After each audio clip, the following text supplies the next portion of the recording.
One of the most contentious areas of health policy over the past couple of decades has been the safety of vaccination. So typically those ones you get when you're a kid, like for polio, mumps, measles, rubella, etc. All these diseases we don't even think about anymore because of vaccines.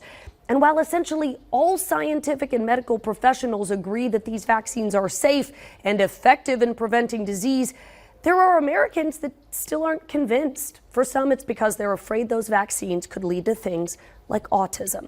So to talk more about this, we're joined by Dr. Timothy Callahan with the Texas A&M School of Public Health. He studies health politics, and he co-authored a recent article titled, "Why Vaccine Opponents Think They Know More Than Medical Experts." Because Dr. Callahan, so often that is what's happening here. So let's start with what the facts are. At this point, what do medical and scientific professionals believe about vaccines? Are there any out there that are still convinced that vaccines could hurt us? I think there's a general consensus within the scientific community that vaccines are safe, and many studies have looked at the potential link between vaccines and autism, and there's been no statistically significant scientific evidence that vaccines do cause autism. So scientists, the general consensus within the field is that vaccines are safe and effective methods for public health. So where did it come from that people are convinced that vaccines are unsafe or that they're going to give their child autism?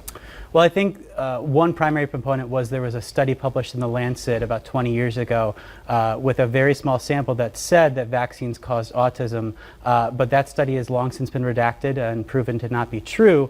So that started some of it, and then simultaneously you've seen growing rates of autism diagnosed across the country. So some people have made that link erroneously and are blaming vaccination for that. Got it. So you decided you wanted to look into why vaccine opponents don't believe science, essentially, and so how did you do that?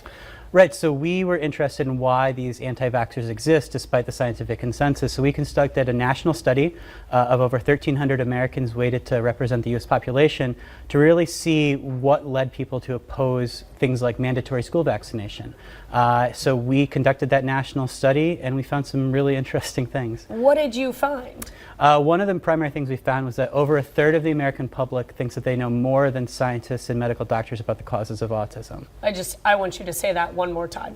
So over a third of the American public, at least from our sample, thinks that they know as much or more than doctors and scientists about the causes of autism. Am I crazy? That sounds wrong. When I go to the doctor, I'm there because I know that they have studied and they know so much more than I do about all of this. Where do you think that comes from? What is it that makes people believe they know more than these experts in their field? So there's a psychological concept known as the Dunning-Kruger Effect, which essentially boils down to people are ignorant of their own ignorance. And what we find is that people who know the least about autism and inaccurately believe that there's a link between vaccines and autism are more likely to think that they know more. So the people who think that they know the most actually know the least.